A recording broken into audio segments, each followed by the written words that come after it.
Hi, everybody. My name is Tristan Cabello, and welcome to the second event of the Master of Liberal Arts speaker series, which will last all semester during the fall semester. In this series, we will showcase the diversity of courses that our students can take in the program and also the research that our faculty is doing. As you know, the Master of Liberal Arts is an interdisciplinary program, which means that you can take courses in disciplines such as music, literature, history, sociology. And you can also take courses, as you're going to see tonight, in religion with one of our professors, Dr. Chris Paris. Dr. Chris Paris teaches several courses in the Master of Liberal Arts. Among them, you'll find literary analysis of the Hebrew Bible, apocalyptic in the Bible, religion and popular culture, and another seminar entitled Religion or Politics, Politics of Religion. Chris has an MA, an MTS, and a PhD in religion from Vanderbilt University. He's the author of Narrative Obtrusion in the Hebrew Bible, and he has taught at several universities such as Johns Hopkins, Vanderbilt Divinity School, South University, and he was recently appointed visiting assistant professor at the University of San Diego. Chris will give a 30 to 35 minute presentation, and we will have a few minutes at the end for your questions. You can start typing your questions in the chat box. So, Dr. Paris, the floor is yours.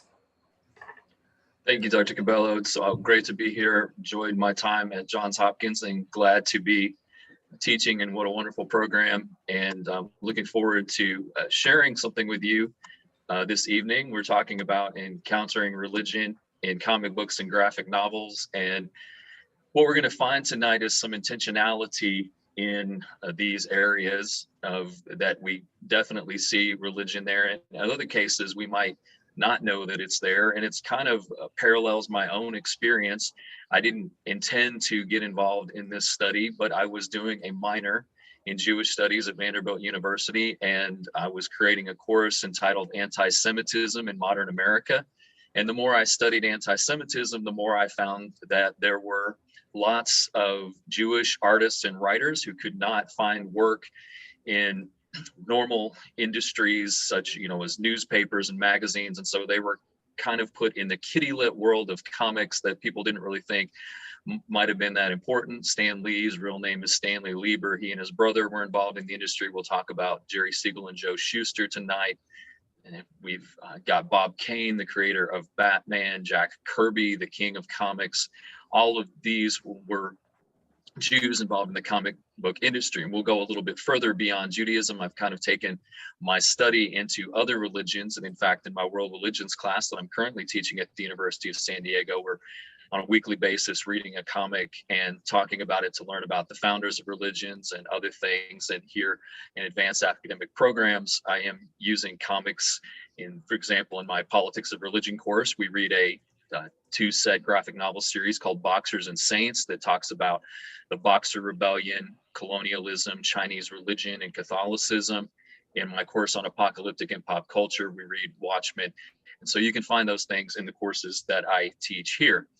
There will be some cases where we readily know that we're seeing religion in the comic book, and we might say, I understood that reference, like Captain America. He didn't get many references being someone out of time. And if you're sitting out there and thinking, well, I don't know, I'm not into comics, I've never read a graphic novel, that's been the experience of many students who've taken my classes. And I've got to say, it's been overwhelmingly positive that they've enjoyed reading the graphic novels, and just a different way to see religion.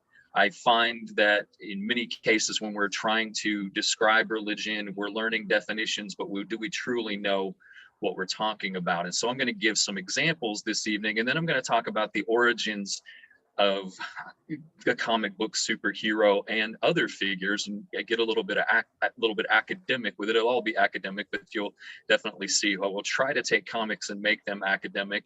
I've taught courses in popular culture, and my question to classes is always, should this be in a university? How can we do that? And we've overwhelmingly proven that it can. And so we'll look for origins. And I think we put in the description the true origins of comic books. That may have been more a little bit of the Stan Lee influence of saying it was the true origin, maybe not sound so academic. But I wanted to go over a few references that may be more obvious, because in my teaching, I will use the Gita. But how do we talk about a manifestation of a deity, particularly in Hinduism, when we have the incarnation, we have Krishna, who's the incarnation of Vishnu, and how do we show that he embodies all of the gods? And so this comic imagery does a good job of doing that.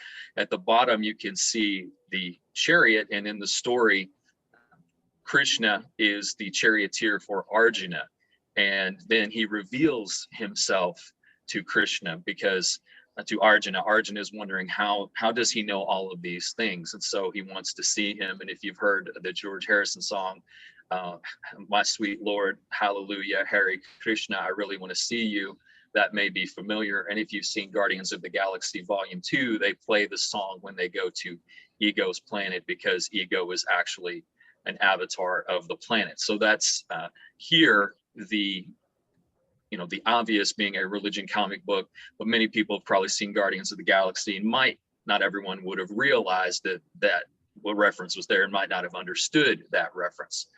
I like to use comics for comparative religion, particularly when talking about religions of India. We have lots of stories with founders, great leaders. Now we're talking about Jainism here. Jainism would say that the Mahavira was not really a founder, but we'll call him the leading figure, and Guru Nanak. And they oftentimes have stories where they are in touch with the natural world. And we see in the one panel of the Mahavira from Jainism that even the cobra is not afraid of him. And then in Guru Nanak from Sikhism, a cobra actually comes up and shades him with his hood. So what would be a dangerous thing becomes something, special and unique, and shows that he is a saint. And so that is a little bit of comparative religion that we can do with comics. And these are obviously designed to help people learn more about their religions. And then we have the story of Buddha. Deepak Chopra wrote a novel about Buddha, and then they created a comic series of the Buddha, and he wanted to add the adventure to his life and the mystery. In interviews, he talks about how that was important. And so we kind of see the genres blending, the religious founder, religious leaders life, but then blending into comic books. And one of the challenges that we sometimes face is, as everything explained, when people read a comic book, they may not understand everything, but it gives us a chance to explore things more fully. Because here we see Siddhartha before he becomes the Buddha. The Buddha is part of the warrior caste and is involved in that. And we have here examples talking about different realms. And if you don't know anything about Buddhism, you're not going to know about the realm of the hungry ghosts or what's really going on in the realm of people. And so whenever I teach the class, this gives me a good opportunity to talk about the wheel of life or becoming. That's what's being referenced in the comic. So this would be one of those, I know it's a comic about the Buddha, but what is really being said here? And so they're talking about different realms. Humans are in the best realm because they can achieve reincarnation, enlightenment, and get out of this cycle of reincarnation. And then you even have the gods over here. But Buddha is outside of all of that and pointing the way. And you've got the demon here who is controlling the wheel and everything. And so even though it's a religious story, oftentimes religious stories lend themselves to being part of a comic. In fact, I just read comics for fun, and I'm amazed at how many times I'm just doing it not to really be having fun. And I find, oh, there's another reference and there's another reference, and I feel that they must have gotten some religious text. They got the Bible, they got the Gita out, or they're doing something. And so that allows me to tell my wife that when I'm reading a comic book, I'm researching. I'm not just goofing off here. So keep that in mind. And then what about those that are definitely maybe no one will notice that it's not a comic that's devoted to religion, but there's something in there if you know something about religion that's going on. And do you get that reference? Are you like Captain America? Do you get it? Do you not? And so this is from the comic Wolverine First Class, and it features Shang-Chi, who was recently, the character was in the movie Shang-Chi and the Ten Rings. Really great movie, wonderful to see Chinese history and mythology represented in the movie, and Marvel did a great job of updating the character and everything that was going on. But we have something interesting that happens in the comic. Wolverine comes to Shang-Chi because Kitty Pryde has been kidnapped by his old enemy Sabretooth, and whenever he fights Sabretooth, he becomes more like an animal. He can't control himself. And so he wants Shang-Chi to teach him a new fighting technique, but instead Shang-Chi takes out an apple and says, "What is this? What is this?" And to the casual observer, not knowing, they might not realize this is a religious thing. And so Shang-Chi says, "If you say it's an apple, I'll hit you 30 times. If you say it's not an apple, I'm going to hit you 30 times. And of course, Wolverine's like, "You'll try." And what's really going on here in the comic is this is a Buddhist meditation known as a koan, where you try to get rid of your own thoughts. And so you think of a question. And one of the big examples that's given in Buddhism is, what is the sound of one hand clapping? And if you can meditate on that, that's going to rid you of normal logical ways of thinking. And that's what's going on here. Shang-Chi is trying to get Wolverine to think differently. And he tells Wolverine that he says, "I've got a diamond sword and it cuts through everything." And he's not actually carrying a sword, but he's talking about, getting rid of his thoughts. And so you read the comic and Wolverine doesn't get it at first, but as he moves on, he starts to understand more fully what Shang-Chi is telling him. And so that is an example of a koan which would not be readily understood, and many people would just read it and think, "Oh, Shang-Chi is just a kung fu master," and they would not think of him as a Buddhist master necessarily. And then we talked at the beginning that my interest started with Judaism, and it's interesting to see Hebrew quoted in a comic. And here is the thing, and he's gone back to the old neighborhood. Jack Kirby, with Stan Lee, created the Fantastic Four, and many people say that the thing was based off of him. And we find out in the comic that the thing is Jewish. This wasn't revealed until about the 1990s. And this old man in the neighborhood who's gotten hurt as the thing was fighting someone, until the old man asked him, he says, "Why didn't you tell people that you were Jewish?" And he says, "Well, I figure so many people think we're monsters that I didn't want to make us look bad by me being a monster." And I think that in many ways reflects what comic book artists and writers were dealing with, anti-Semitism. And here you see Hebrew entering the comic. He's quoting the Shema, Deuteronomy 6:4, "Hear, O Israel, the Lord our God is one Lord," and the monotheism that we see in Judaism. These are all examples, and we could do multiple other religions. From Batman, there's the Muslim superhero Night Runner or Dust from X-Men, and we find numerous heroes from religion, and this has kind of been a fascination of mine to study.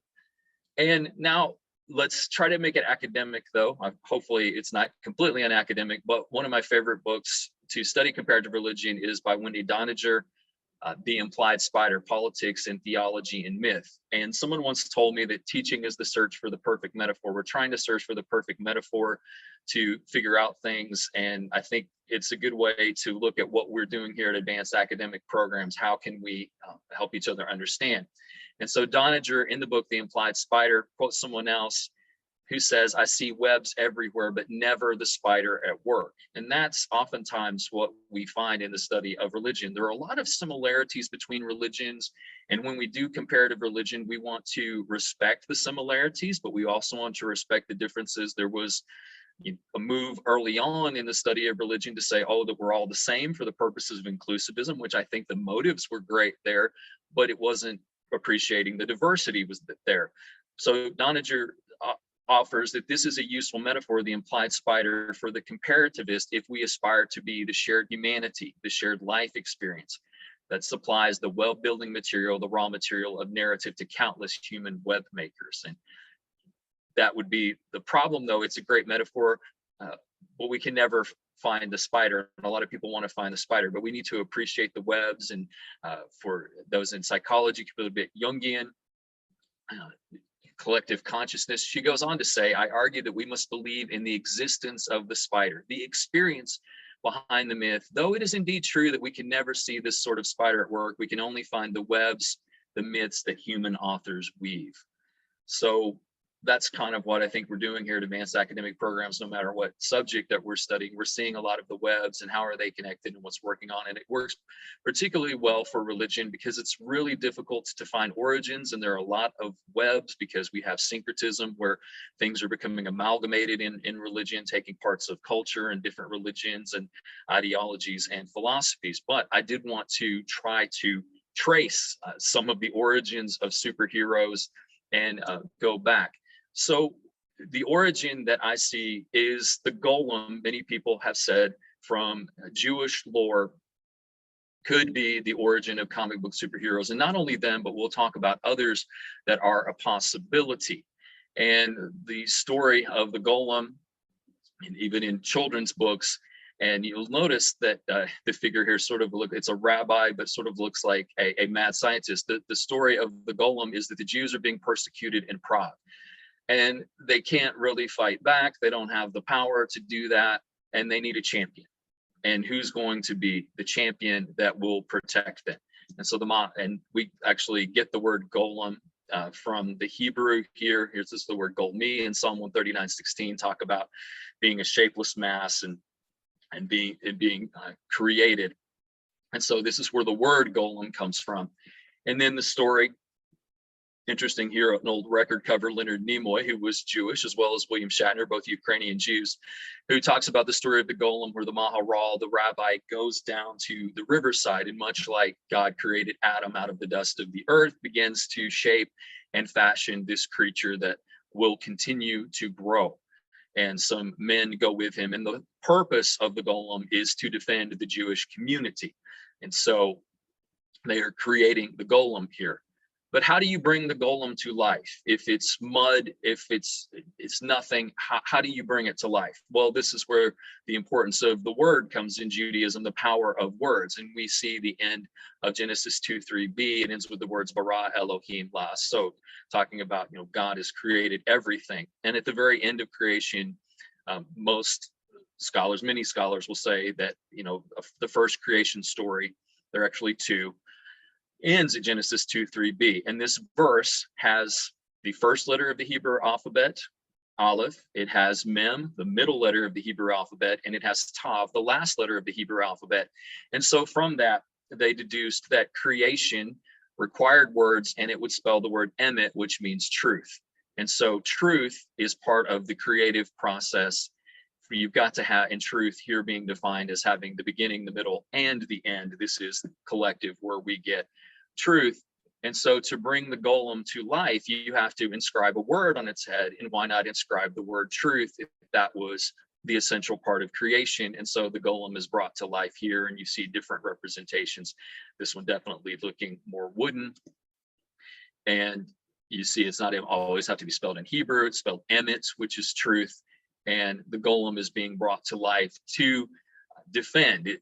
And it's a creature, and it's controlled by the rabbi. And when it's not out defending the Jewish people, it is doing chores in the synagogue. And you can even see other words could be used. This particular one has chai for life. So the golem is brought to life. So use the word life, and it represents the power of words. And I think comics are an interesting part of Judaism and that Jewish history because it's been a religion that did not depict God, but its story has always been depicted in the power of words. So the power of words and images come together in comics. And Elie Wiesel, Holocaust survivor, author of Night, says the golem is the most fascinating creature in Jewish lore and history. A creature that is meant to defend, that can be created, that can be brought to life by the power of the word, and particularly those Hebrew words, whether it be emet or chai. This golem comes to life, much like Adam, and defends the Jewish people. And thinking about the time that it's done, you can see sometimes that there seems to be a little bit of alchemy going on there, sorcerer's apprentice type thing, that the rabbi does not simply look, as you saw in some of those scenes, like a rabbi, but we'll see even more sort of a mad scientist as well. So I think we're getting a little bit of that. And when you look at here, the rabbi who is creating the golem, it's kind of got sort of the mad scientist look, even though he's a rabbi. And so this was the film, and it was 1920, the horror masterpiece. And you can definitely see this connection here to Frankenstein, and we'll talk momentarily about that. But you see this kind of misunderstood monster in the figure of the golem that is created, and there's Frankenstein. And is there a connection between Mary Shelley's Frankenstein and the golem? Well, Bertman argues that it's no mere coincidence. He says the golem's introduction into early 19th century German literature, ironically here, at the hands of two avowed anti-Semites, Jacob Grimm and Ludwig Achim von Arnim, may have permitted its rediscovery by Mary Shelley. In addition, the torture journey of the creature in her novel may have been inspired by her reading of her husband's poems about the Wandering Jew. So we can create a direct connection from the golem to Frankenstein. We're trying to find the webs of the spider. So we go from Jewish lore to the golem to Frankenstein. Can we find any other webs?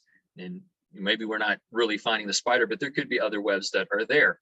And so the golem has spawns. Some of them are monstrous, some of them are heroic. Frankenstein would be our first spawn of the golem, and we want to see, well, what about superheroes? Do they fit into this as well? We can look back, though, before we get to superheroes. Well, what about something else that many people have seen? No Mickey Mouse tale. This is talking about the influence on Fantasia that Goethe learned about the golem in a visit to the Prague Jewish ghetto. And he talked about the golem, and then a symphonic poem was based on that, and that got the Sorcerer's Apprentice. And so we get Mickey Mouse's Fantasia, where much like the golem, when he was not defending the synagogue and defending the Jewish citizens of Prague, was working, and Mickey Mouse and Fantasia here. And of course, Disney owns Marvel, so it's all connected some way. So we're figuring out all these spider webs, perhaps untangling them a little bit, or maybe showing how they're all tangled up even more in these origin stories. But what about the golem? Well, Will Eisner, who is considered the father of the graphic novel, says the golem was very much the precursor of the superhero. The idea that we can have a defender, someone who creates something to defend people. And here, ironically, you have Action Comics, and then you have a later comic of the golem mimicking that. But it kind of goes both ways. Where does it really begin? You could say, well, they're copying Superman, but if Superman was copying the golem, then, well, where is the origin story? And I think that goes back to Donager's points. And Will Eisner, I should also say, wrote Tenement Stories. He wrote The Spirit, and he is well known for A Contract with God, which is an interesting question about theodicy. What do you do in the midst of suffering? Highly recommend reading that. We can look to Jewish historians, and those some great books that I can share here. Ari Kaplan's From Krakow to Krypton, Jews and Comic Books. Many people have written about this and try to show where these origins come down. So Superman and the Golem, Kaplan tells us, Superman actualized the adolescent power fantasies of these two Depression-era kids, being Siegel and Schuster, who craved a muscle-bound redeemer to liberate them from the social and economic impoverishment of their lives and into the tradition of the Golem of Prague to fight anti-Semites. And there's kind of an interesting story with Jerry Siegel in particular, that his father was a tailor in Cleveland, Ohio. They were Jewish immigrants, and his father was actually killed by some robbers. And ironically, he did not come up with the story of Batman, but Superman instead. But you can see the desire for a golem-like creature was in his mind. And So Siegel and Schuster were Jewish immigrants, and so we have the book here disguised as Clark Kent, Jews, comics, and the creation of the superhero. You see he has high life on him, and this is much the persona, the Clark Kent persona, who he's trying to fit in, even though he's a superhero. He has a nebbish persona, which in Yiddish would mean someone who kind of is a clumsy, klutzy, acts like a nerd. Similarly, Peter Parker will be that type of person as well. Think of Stan Lee and that influence. Stan Lee has been asked, he's the late great Stan Lee now, asked, what did your Judaism and Jewish upbringing defend? Did that influence your comic book writing? He says he doesn't know that it directly did, but as many people study it, it seems like it probably did. And here we have Siegel and Schuster was said to have started drawing the first comic of Superman on his mother's challah board, where she made the challah bread for Shabbat dinner.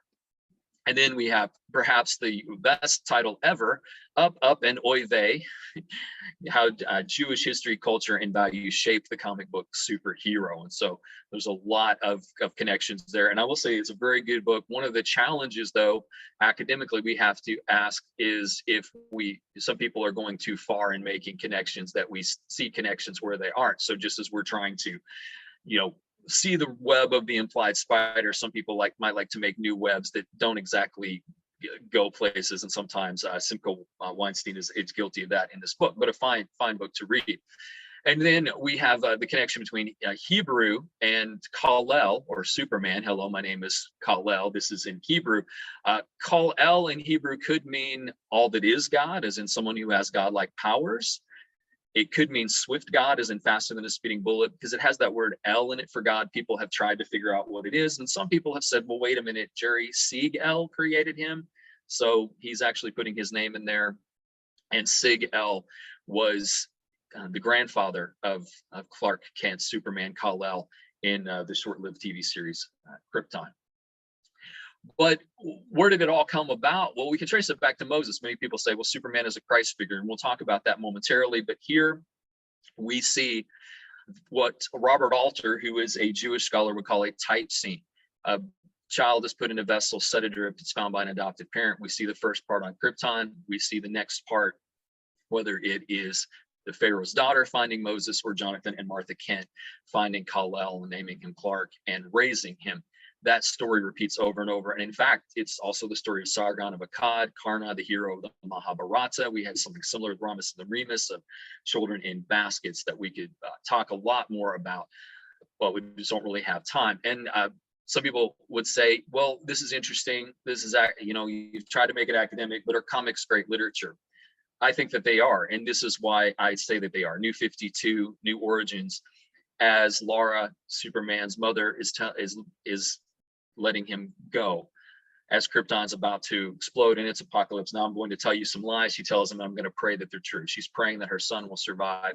And so then the story shifts to Martha Kent finding the baby. And she says, I kiss your forehead and I taste salt. Someone wept over you. Someone loved you. Two mothers across time and space, vast space, meet in this child. And that's one of the most beautiful things of anything I've ever read. And I think it is simply amazing. So I think comic books can be great literature. Now, we did say there was some Christ imagery. Originally, they thought of naming Martha Kent Mary. They chose not to. But in the 1978 movie Superman is where we get a lot of this imagery, because Richard Donner, who was responsible for the film, tried to add all of these things. He was Star Child. Superman was Star Child. His ship looked like the Star of Bethlehem. And there's a line in the movie, they can be a great people, Kal-El, if they wish to be.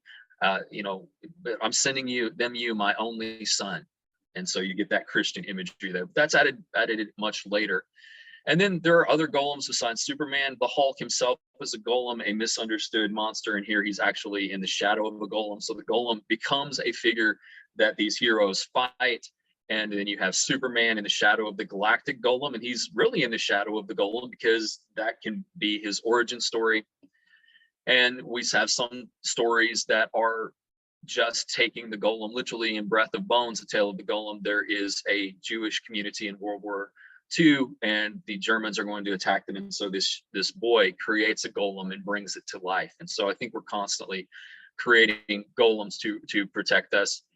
And then there's the question of, if we create something to protect us, what if it goes too far? And we could see this in political things and lots of things. Well, at the time, it seemed that we needed this. Do we still need it? And that's what happened with the Golem of Prague, that finally the people of Prague said, we're tired of the golem beating us up, and we want to make peace. And when they made peace, the golem had to be taken care of. And so it's once again the power of words. The word emet, if you erase the first letter, you get met, death. And so that brought the golem's life to an end, and something that was good was created, but it only had a limited time that it needed to be there. And then we find other webs for the golem, that it's not just the golem, but it's Frankenstein, it's zombies, it is cyborgs. We can all see these as golems of that web continuing from, even earlier maybe than the original story of the golem. Maybe there's something that precedes that, because it's difficult to find origins, but we see constant things being added. And so, popular franchises like The Walking Dead probably owe something to the golem as well. And maybe even Star Wars and Darth Vader, because we see the golem statue in Prague and we see Darth Vader and they look awfully similar. So we could keep finding these things. And then I also wanted to talk about, since we did the implied spider, as we're getting close to our close here, of these connections and bringing Spider-Man. And Spider-Man has done a wonderful job of having the Spider-Verse and different versions of characters. And here we have Spider-Man India, who he's very similar. And of course, unfortunately, people were criticizing, well, Spider-Man can't be from India or be a Hindu. And Peter Parker tells Peter Pravakar, who has an Uncle Ben and a lot of things just like him, that each Spider-Man or Spider-Woman or Spider-Person has their own uniqueness. And I think this speaks to the fact that we can have superheroes from any community. And I think this is a wonderful thing.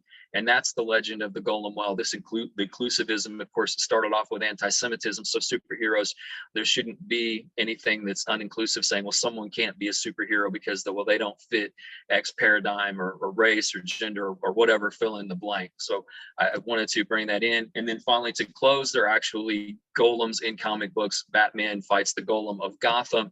And there's a Jewish man who creates the golem, and he's seeing neo-Nazis with a swastika, and it comes back around because they are attacking the Hindu temple, and so the Jewish man is trying to stop them there. And so to be continued. There's lots more that we could say about the golem, but my time is up, and I'm looking forward to answering your questions about the golem. Chris, thank you so much. That was really great. I learned a lot, and I'm sure the attendees did too. So if you have questions, I'm speaking to the attendees. If you have questions, please make sure that you post your question in the chat box. And in the meantime, I think this is a great example of what we do in the MLA program, because it is truly an interdisciplinary course. It is truly an interdisciplinary presentation, that you just did, mixing religion, religious studies, history, Jewish studies, popular culture studies. And so this is really precisely what we do in the Master of Liberal Arts. In many ways, it reminded me of a course that I teach on Michael Jackson.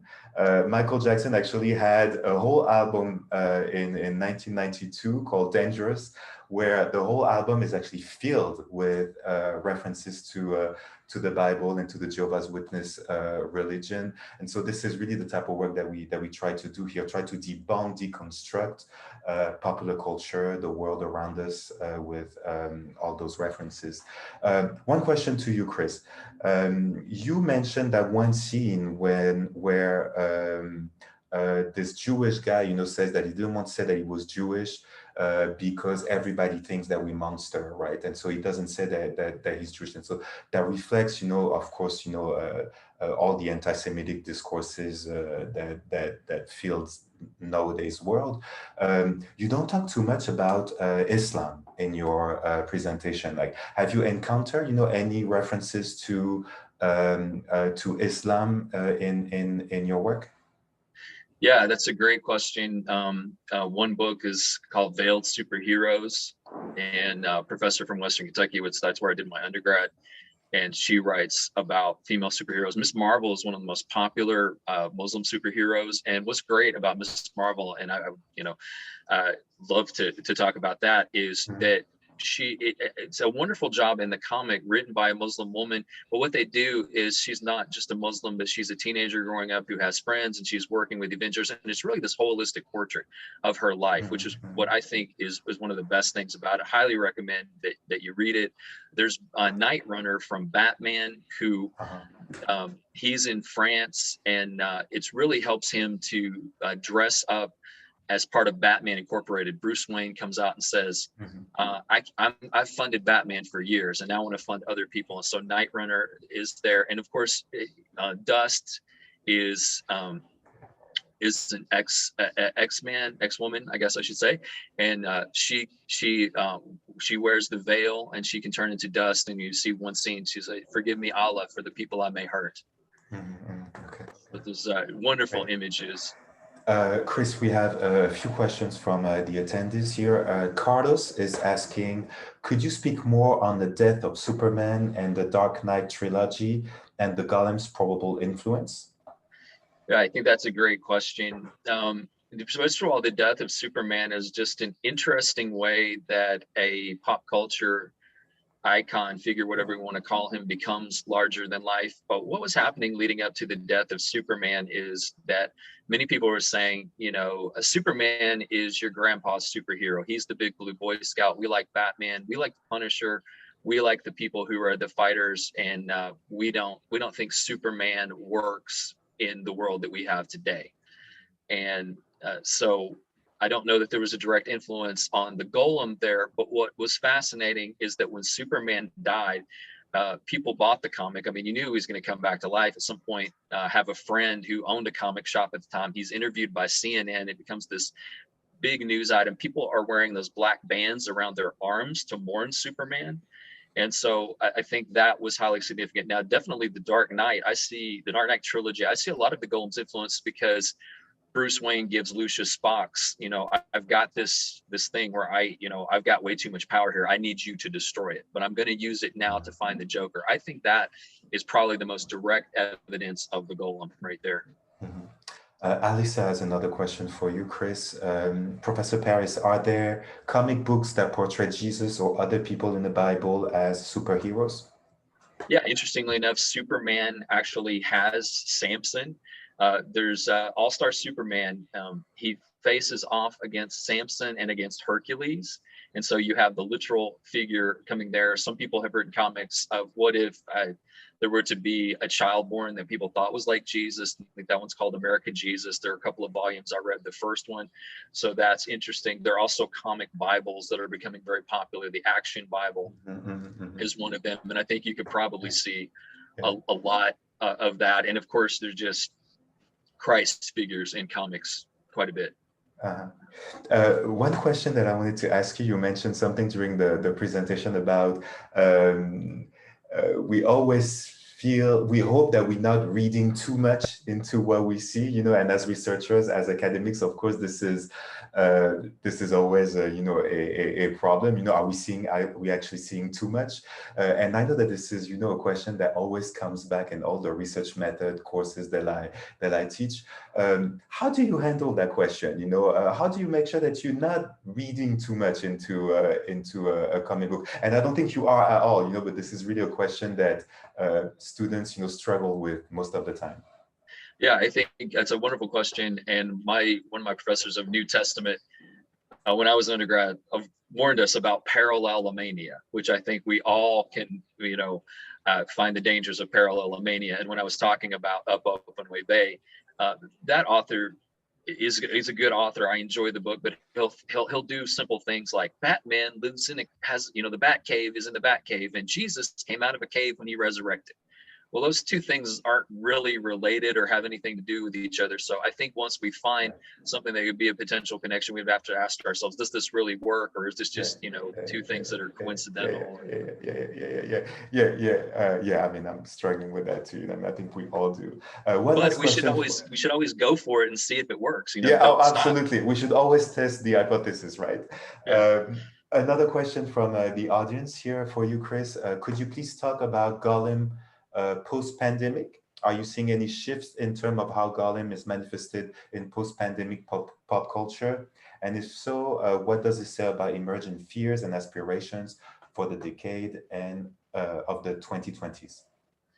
And that is a wonderful question. I don't know that I know necessarily now Yeah. post It may be a bit too pandemic. soon. Yeah. Yeah, but I do have an answer to that. And I would say that it comes in one of the spawns of the golem, the zombie. Mhm. Oddly enough, I got invited to do a talk on zombies at Nashville Public Library, and then they invited me from that talk to the local Rotary Club, and they made a donation in my name to stop polio. So by talking about a fake disease, I helped cure a real one. But so that is a little bit of that. But what I do think is when we look at zombies, the Walking Dead phenomenon, zombies are very popular right now. And you ask yourself why. I think one of the reasons is that zombies are mindless. And so when you create a zombie, you don't have to be worried about offending someone in our culture because it's really easy. Whether you're, obviously some people are intending to offend, some people are maybe, I just created the character. I know like we have the new James Bond movie out and Rami Malek is in it. And he said, I'll play the villain, but he can't have any connection to religion or I won't do the role. So I feel like it's a challenge for many people who are writing or producing or directing something to not even unintentionally show something. So I think zombies answer that question. I think maybe we will be, we are balancing precariously on cures and what is acceptable for us to require of people. There are a lot of debates going on, which I'm not going to get involved in, but maybe that is also a question about the golem. I mean, how much is too much? When I was saying that, I'm thinking of the Patriot Act. When the Patriot Act came out, some people said this is necessary, but then people are like, at what point? Once you put something in law, can you dial it back? Is there a way to get rid of it? Yeah. Maybe one last question before we finish here. Most of the work here that you have, most of the comic books that you're exploring, I think, are US based. I mean, those are written mostly by American writers. Do you plan on exploring, comic books outside of the US? I mean, maybe it would provide, maybe there would be like a comparative study to be done here. I don't know. Is there any plans to do that?